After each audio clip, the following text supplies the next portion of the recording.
Here's a timeline of previous speakers since the advent of democracy. Frene Ginwala was the first post-apartheid speaker. Ginwala was the first woman to serve in this position in parliament in the whole of Africa. She was very instrumental in setting a new course for government. Mzwandile Mbeje followed her few steps and served well until she was elected Deputy President in 2008. This is after the resignation of former President Thabo Mbeki and Deputy President Mzwandile Mbeje. Gwen Mahlangu Nkabinde, who was a deputy at the time, had to fill in the big shoes, and she did it well given the short time she served and the mood of parliament at the time. In the fourth democratic parliament, Max Sisulu was elected Speaker of the National Assembly. He was the first and remains the only male speaker that democratic South Africa has had. He was succeeded by Mzwandile Mbeje, who made her way back to Parliament as Speaker for the second time. The second time round proved to be rocky for Mbeje, as she faced a lot of criticism. Mbeje was succeeded by Thandi Modise in 2019, who, after successfully leading the smaller House of Parliament, the NCOP, made her way to the National Assembly. Modise served most of her term under challenging conditions of COVID-19, and her term as Speaker was cut short by her appointment as a new Military Veterans and Defence Minister by President Cyril Ramaphosa. Let's cross live to the proceedings in Parliament now. And the nomination was properly signed by her. I am satisfied that both nominations are in order. We shall now proceed with voting.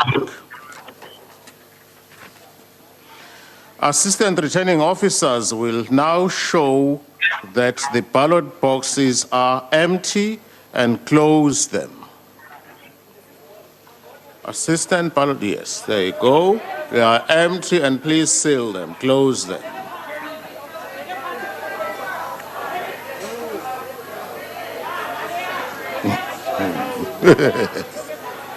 Right. Honorable members, the procedure now going forward is as follows. According to the rules for the conduct of this meeting in terms of Item 9 of Schedule 3 of the Constitution, one ballot paper with the official mark must be issued to every member present and eligible to vote at this meeting.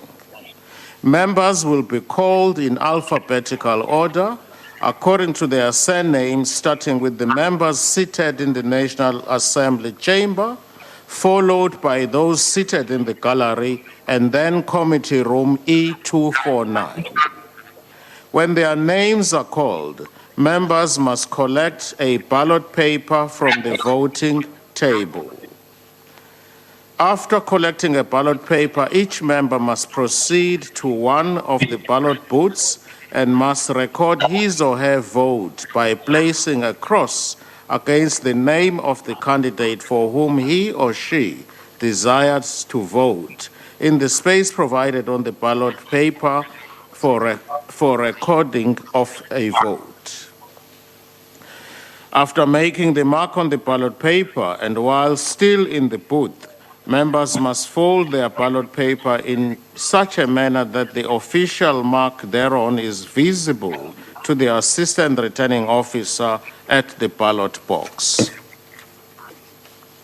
After the Assistant Returning Officer has noted the official mark on the ballot paper, members should deposit it in the ballot box and resume their seats in their designated sitting areas. The returning officer will now call upon members to vote. Abraham Phoebe Nokolo, Aduns Nombuyiselo Gladys, August Sean Nigel, Basson Leonard Jones, Bagman Darren, Bilankulu Nkensani Kate, Boroto Matlala Grace, Breitenbach Glenis, Brink Silias, Buthelezi Norbert Swiso.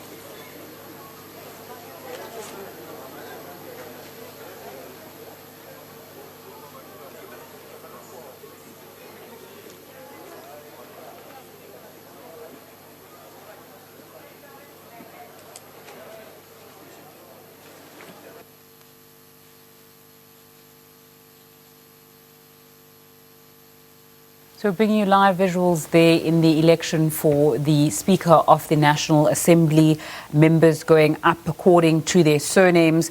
We know that there has been some disagreements as to this process. The Democratic Alliance nominating Dr. Annelie Lotri to contest that position. And the IFP Chief Whip, Naren Singh, saying they don't support Mapisa Ngakula's nomination and will consider an opposition candidate during voting. Mzwandile Mbeje, SABC News political editor, is with me in studio. Talk to us more about these issues. Well, Nzinga, I guess if you're in politics, particularly in opposition, your ultimate goal is to displace the governing party.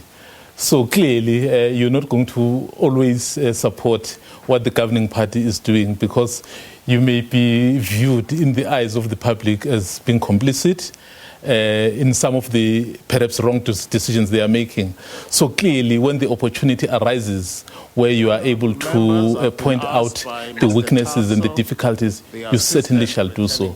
That's exactly what is happening. As someone like Naren Singh, and given that I don't think the ANC is in the best of shape at the moment, so clearly do point out those things, and either 27th of October or whenever tomorrow Concord decides, perhaps end of February, we are going for elections. So clearly deal with those issues. Let's listen back in.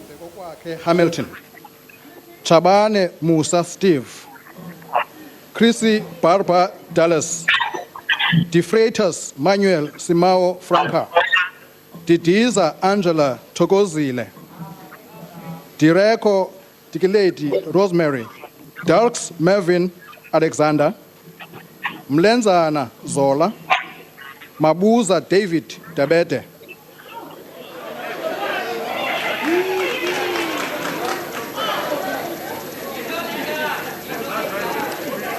Xhasa Fikile Develius.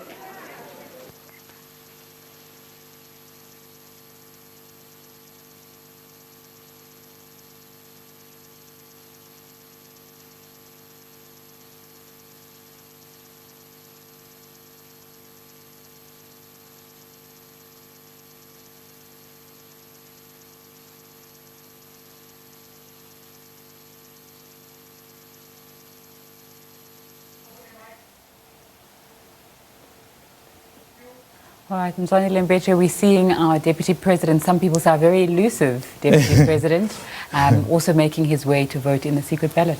Oh yes, in fact, it's actually the first public appearance in a physical form.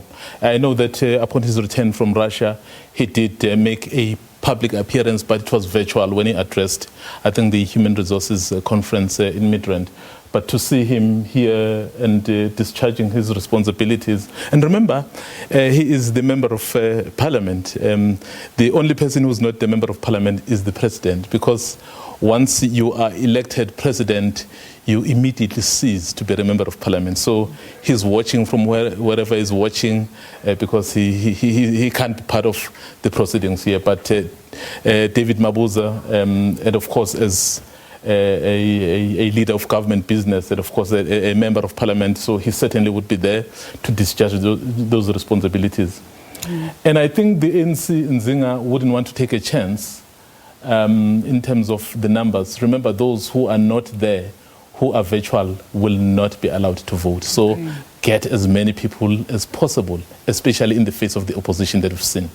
Right. When it comes to that opposition, I know you've spoken about the posturing and the importance of opposition members being opposition and making a noise in whatever form they have, because it's also a way of getting their message out to potential voters who are watching to say, the ANC is saying this, but this is our position. Yes.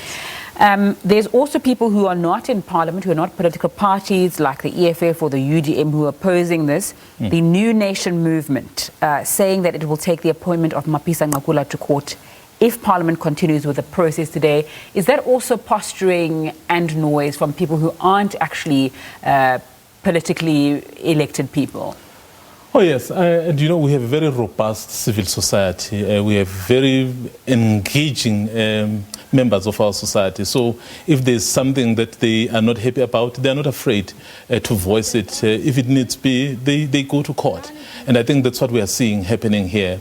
I think they were basically tapping into the opposition that was seen when Mapisa Ngakula was proposed as the name for the Speaker of the National Assembly. But clearly they are within their rights, and I guess we may have to listen back, I guess. So we're listening into the alphabetical calling out of members who are coming in, or the calling out of members who are coming in to vote in a secret ballot there.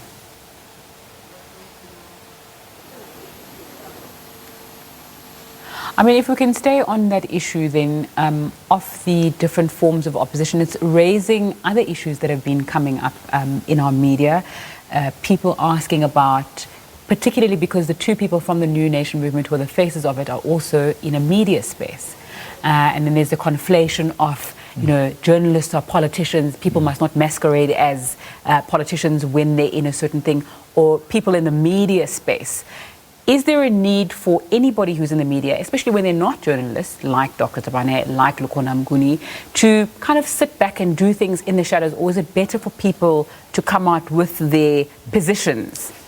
And I guess those two individuals that you've mentioned, they are using the fact that they have a public profile, they are using the fact that they have a voice, but that doesn't stop anyone, even if we don't know him or her, from voicing their opposition or even their approval, if needs be, because clearly that's how our democratic setup is structured. So it allows really all of us to be able to have a voice. I mean, you hear many people saying we have the best constitution. Remember, the best constitution can't just be the best constitution because it's written in a beautiful paper or it's got beautiful words. That's how it's structured. So it is beautiful because of what it expresses in real terms. In fact, you can even think about the current issue of the former president who's being jailed. So you look at how our constitution deals with some of those issues. So and I mean, how many people knew that you can still challenge the decision of the Constitutional Court? Why? Because our constitution allows all of that. So basically your question is that can anyone be able to raise any particular issue? And I would say in our democratic setup, that is perfectly possible. And that's what we are seeing happening. And of course, there'll always be varied views. And that's what our constitution even proposes as well, to say, let's have the plurality of views, because that's how we grow, that's how we become better as a country. Parliament spokesperson Moloto Mutapo, speaking to SABC News, or being quoted in SABC News, saying it's bizarre that a legal firm would want to stop the proceedings of Parliament. Again, an issue that's coming up, the separation of power. South Africa's very strong judicial might and very strong checks and balances that we have in the separation of powers and institutions. Yes. In fact, also adding to that, you remember when the president reshuffled his cabinet, the person that he announced was Mayor Modise, who at the time was still the Speaker of the National Assembly. And remember, we have to have the executive. Maybe I have to wait a bit. Judy. Announcing the name. Hill Lewis, Jordan Quinn, Hlengwa Magdalena Duduzile, Olomisa Bantu Bonke Harrington, Jacobs Faiz, James Jojo Hubert, Jumat Peterson Tina Monica.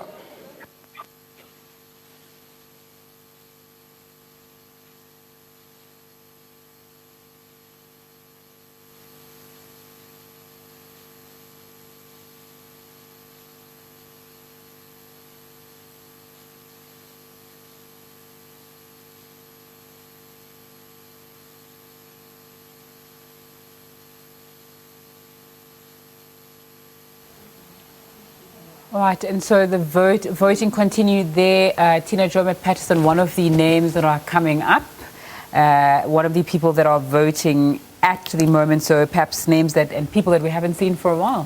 Oh yes, and COVID has actually led to so many people being out of the public eye, and but here they they have to discharge their responsibilities.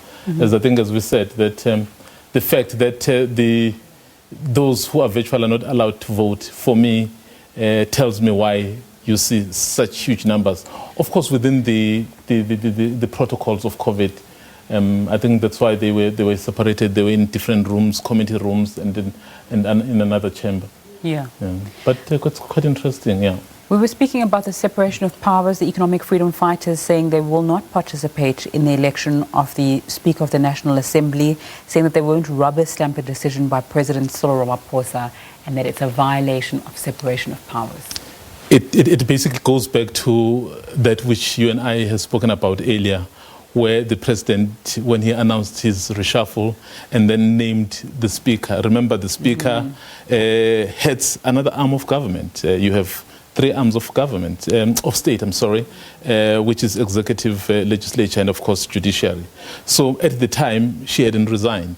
So, but the president announced her as the next Minister of Defense. So clearly, many people, in fact, there was a number of arguments raised, and I think I remember even ourselves at the SABC, we did a story along those lines to say, was this not a conflation of powers? And I think the EFF is basically saying, given that the president did what he did, so they don't want to be party to that. But of course, it's also the EFF way of doing things. So most of these things, they don't take part because Julius, they feel... Warren William, Kanyile Tembisile Angel, King Chantal Valencia, Kola Diane, Koronov Geraldus Willem, Kubai Mamloko Trifosa, Kubeka Nomsa Josephina, Lies Robert Alfred, Lisoma Regina Maina Mpotseng.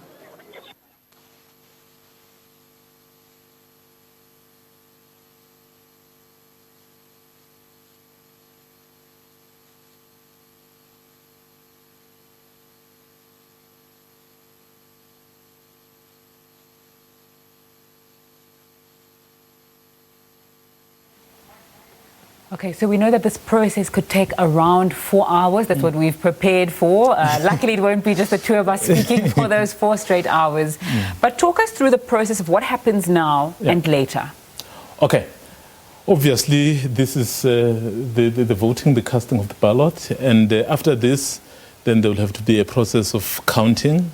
And then once the counting has been done, and then they will reconvene again, and then the new speaker will be announced. And obviously, whoever will get the majority of votes so will be announced as the new speaker. And then the new speaker will take her rightful place.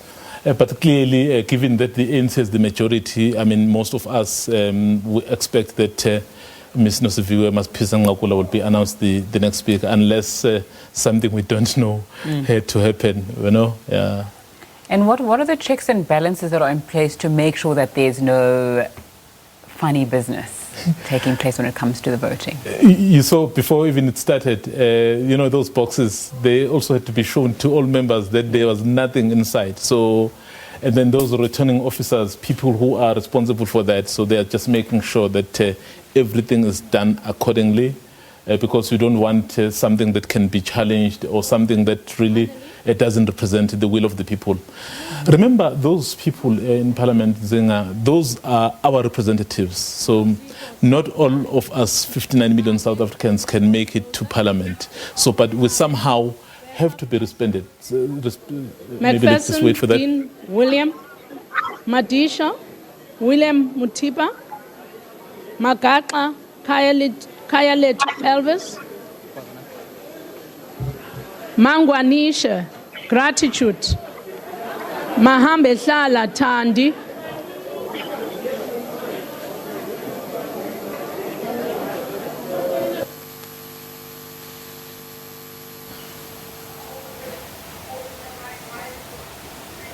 All right, you were saying before this announcement, not all 59 million South Africans can make it to Parliament. Yes. So that's why you have 400 members of the National Assembly who are then representing us. So as members of Parliament, so yes, they are sent by parties, but they're representing every South African. So that is why it's important that everything they do there, so they do it right. Because if they are not doing it right, so it means we are being shortchanged. So before it started, so we were shown the empty ballot boxes. So we'll know that whoever has been elected would have been elected properly. Mm-hmm. Yeah. So let's go to the Democratic Alliance and their nomination of Dr. Annelie Lottret to contest the position of the Speaker of the National Assembly. You've spoken about the moves and the posturing that is there. What do we know about her? Well, is one of their senior members. She's quite. I think she's one of the long-standing members of the DA. But of course, in this context, she comes in as making a point. I think to say, ANC, you must know that you'll just not have a walkover here. So you have opposition, and I think in the past the leader of the party of the DA has been saying they're actually willing to work with government, so much so that I think he was on Vio's program Watchdog, where he basically said if they needed to. I think about certain conditions, they can do that. So you remember, it was interpreted to mean he wants to be in cabinet, but he denied that. Great controversy. Let's listen in. Yeah. Pamela.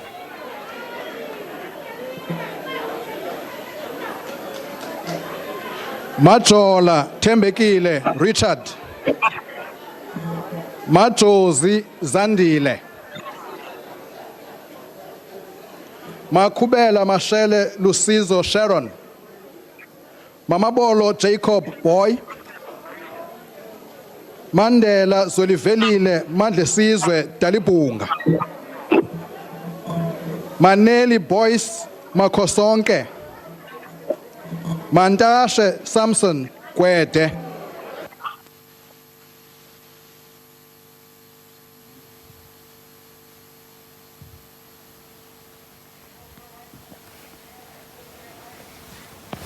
All right, so that vote continues in Parliament. We're expecting about another 3.5 or so hours around that time. We're speaking about the Democratic Alliance, and they're saying that they want to work with the government, and of course the controversies around that. Yes, and I think the leader of the DA, I think, tried to walk back some of the words that he said. But I think South Africans heard for themselves what exactly he had said, whether he had misspoken. But the fact of the matter, I mean, he's on record as saying, so if it needs be, they would look at the conditions. Because I think the question was very direct. To John Steenhuisen, the leader of the DA. And I also had an opportunity of speaking to him later to say, what exactly did you mean? He was saying, well, we're trying to say, so as South Africans, if we need to, put our hand in it, so we will help, lend a hand, we'll definitely do that. But it's interesting. When you look at the bigger politics of our country and Zinga. So right now, I think there's a general view that things are not going right. The unrest in the past month, where people felt perhaps the security agencies should have responded quicker, did not. Where people feel there's no proper accountability. We were told about 12 instigators. I'm not talking about the public faces, people who just were caught looting. But people who were supposed to have been central in the planning. We were told people whose phones were intercepted because they wanted to bomb hospitals, because they wanted to bomb the pipelines. So the question is, where are they? So clearly, I think South Africans would want really to get some sort of conclusive statements from the authorities insofar as all those issues are concerned. And even the insurrection and no insurrection, and in fact the now soon to be speaker, so saying perhaps contradicting the president was also another issue. Mapisa ngakula nosiviwe nolthando.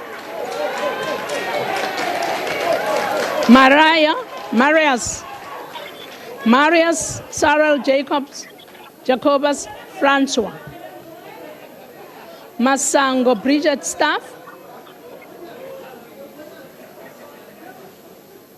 Mashiko Mfana Robert. Mashele Timothy Victor. Masiko Figile Andiswa. Masangani Mkatani Joseph. Mazoni Natasha Wendy Anita. Mbalula Figile April. Mbele Zakele Jabulo.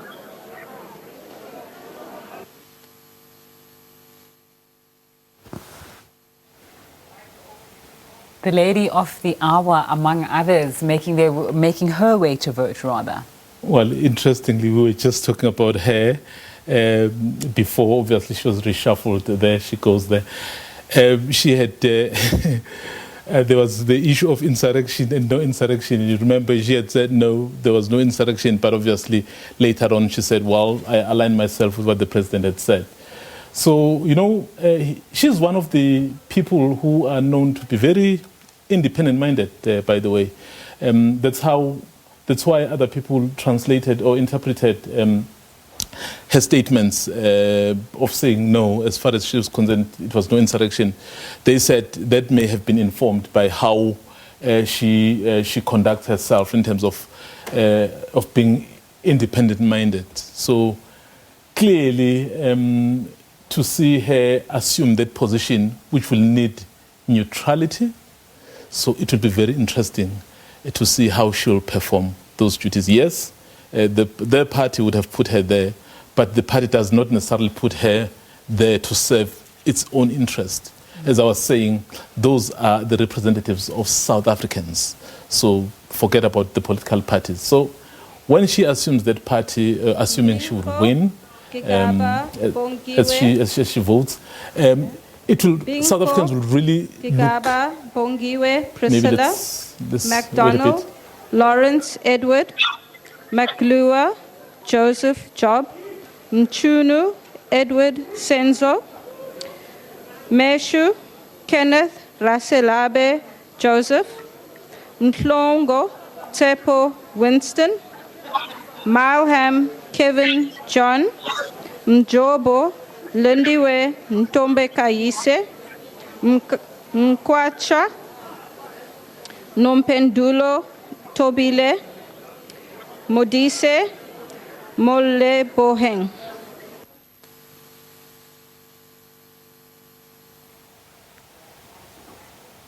All right, you were speaking about how even though a party puts a speaker in that position after the vote in Parliament, there needs to be neutrality, and you need to not take position because you are an ANC member. If we look back at the previous speakers, is that a trend that's been followed? I think that's one of the biggest criticisms that the previous speaker, by the previous speaker, I would mean not necessarily Modise, I think Mzwandile Mbeje, where I think the issues around the issues around the vote, the motion of no confidence around the former president, where people felt instead of following what the House should have done, but she was more on the party line. But of course, some people will argue differently. So this position that she is about to assume, it's a position that represents you and I.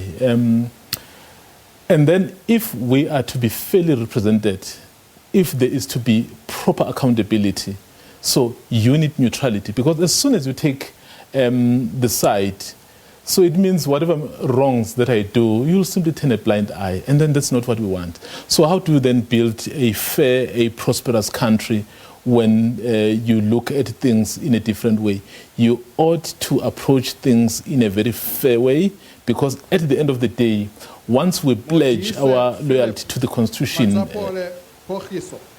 Modise Thandi Ruth, Muela Desmond Lawrence, Motsecha Matole Seforo, Mpanza Terence Skumbuzo, Simang Christian Temba, Mulder Cornelius Petrus, Mulder Frederick Jacobus, Munyai Tsilitzi Bethwell, Mutambi Azwihangwisi Faith, Mahlalela Amos Fish, Mbatha Simpiwe Gcwele Nomvula.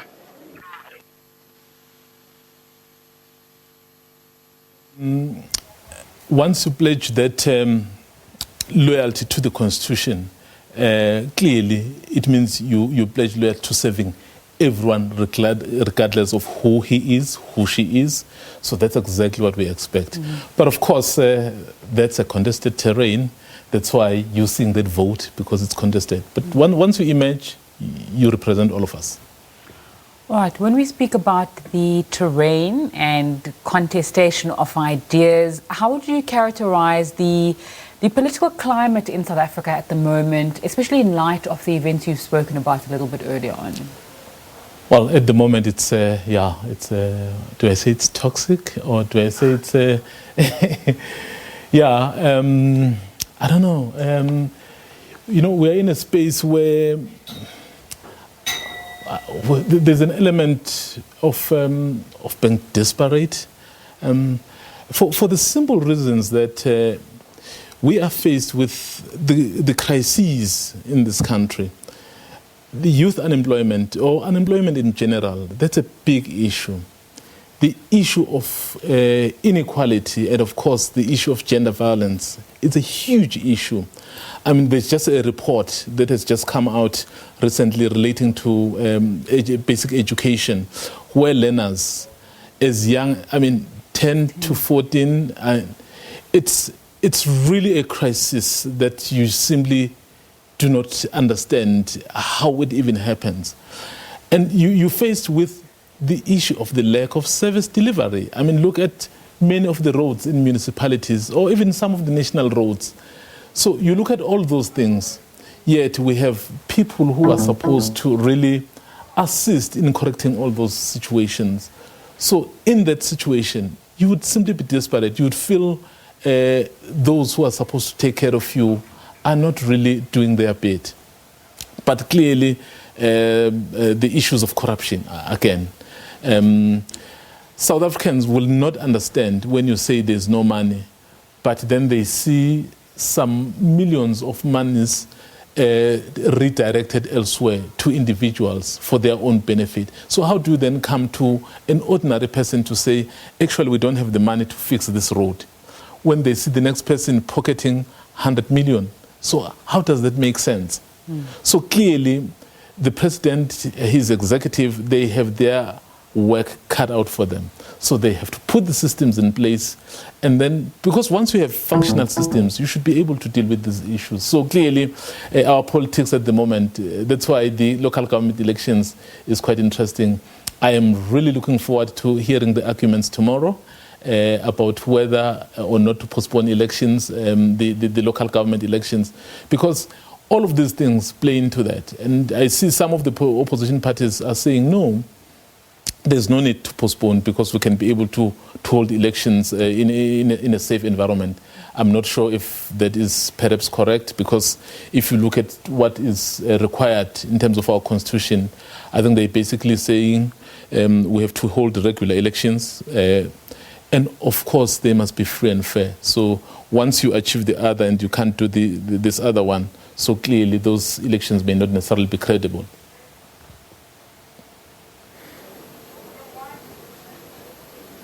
Ndaba Claudia Nonhlanhla, Ndabeni Abrams, Stella Tembisa, Nivo Druchen, Velma Susan, Nkomo Zanele, Nkosi Bhekisizwe Simon, Nkosi Duma Moses, Notata Baxolile Babongile, Ntobongwana Nolita, Ntombela Madala Louis David, Nchaveni Kumbucho Poppy Silence.